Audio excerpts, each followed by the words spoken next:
Hello, love! I have free access to the Pagss Airport Lounge. Amo nga updun ta kamo to experience this travel luxury. They are located at the 4th floor just after passing through the immigration. Kadamo sang ila food nga gina-offer mi ara sila cornflakes, DIY tacos, savory breads. Sa soup naman mi ara sila pumpkin soup, and then mi ara sila flaky bread for good for the pasta. And then ang kanila pasta in red sauce nga pasta al tono. They also have dim sums like siopaw and siomai. They also offer ice cream. May ara sila 2 flavors, mango and ube. Also, they have a congee station.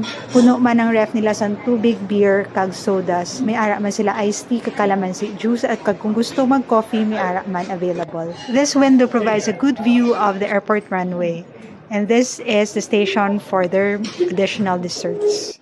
So ano pa atong ginahulat? Kaon na ta!